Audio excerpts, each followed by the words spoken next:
मी नवीनच आले. पण सर्वात अगोदर मी सरांकडे काउन्सिलिंग गेलो होतं, करिअर काउन्सिलिंग.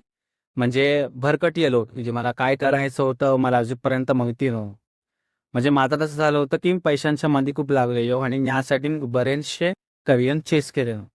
आणि त्यानंतर कुठेतरी असं म्हणजे पहिल्यापासून असं होतं की मला मानसशास्त्रामध्ये काहीतरी करिअर करायचं होतं. कारण हे मला तेव्हा कळलं ज्यावेळेला सरांसोबत मी काउन्सिलिंग केलं.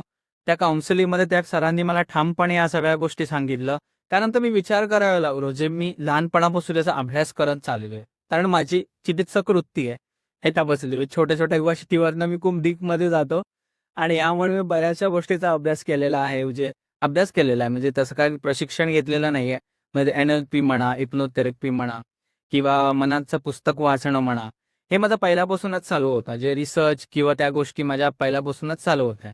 तर म्हटलं की आता ह्यात काहीतरी करिअर करायचंय.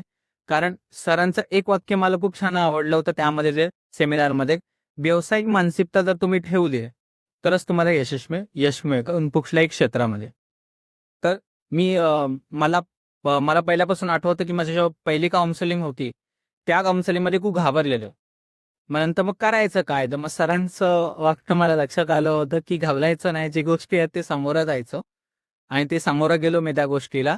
फार तर काय होणार होतं त्यांनी? जेवढं त्या अभ्यासक्रम शिकलो होतो आपल्याला ते फक्त बोलायचंच आहे. त्याची संवाद असं साधायचं आणि होणार पण काय नाही. मी जवळ 10 काउन्सिलिंग करत गेलो. हळू काउन्सिलिंग करत राहिलो. मला जेवढं वाटलं तेवढं काउन्सिलिंग करत राहिलो. फी घेत राहिले.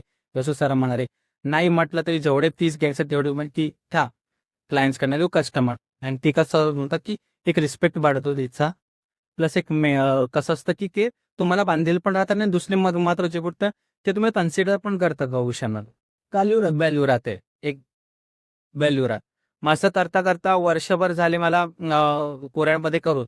आता मी वाशीमध्ये पदार्पण करतोय. त्यासाठी मी सरांकडनं गेलो की आत्ता मला सक्षम समुपदेशक बनायचं आहे. आणि हे माझ्या डोक्यामध्ये फिट आहे. जे पहिल्यापासून मी करत होतो, त्यामध्ये आत्ता मला बदल मिळवायचा. नाही यासाठीच जेव्हा सरांचं ऑफलाईन मी बघितलं होतं, तेव्हा माझ्यासाठी खूप मोठी संधी होती. कारण जेव्हा सरांनी तो व्हिडिओ टाकलेला ना, तेव्हा माझ्या मनात तोच विचार चालू होता, की आता मी ऑफिस घेतलंय, कसं काय करू शकतो मी? सरांना फोन केला, सरांना मेसेज केला ना, म्हटलं की मी हे करू शकते का? सर म्हणले, "हां, बेसिकवर नाही करू शकता." तर हे पण करतोय. आता पुढे पालक समुपदेशकमध्ये पण मी करतोय. याच पोलीस क्षेत्रामध्ये मी काम करतो. कारण सरांसारखीच माझे सर जसे बोलले मी सगळ्याच गोष्टी ट्राय केल्या तसं मी पण ट्राय केलेलं आहे. ते एक गोष्ट आहे. असं आहे. तर पुन्हा धन्यवाद पुन्हा एकदा. कारण तुमच्याशी कनेक्ट होण्यामागचं कारण असं आहे, की मी बरेचसे क्षेत्र बघितलेले आहेत स्वतः. की जिथे फॉलोअप घेतला जात नाही, जिथे बोललं जात नाही, जिथे हसण्याचा असा कोण माणूस नाहीये आणि ही तुमची तळमळ तुमचं जे आहे ते माझ्यासाठी खूप महत्त्वाचं आहे अजून आमच्यासाठी. त्यामुळे तुमचा आधी धन्यवाद आणि मला जेणेकरून सांगशील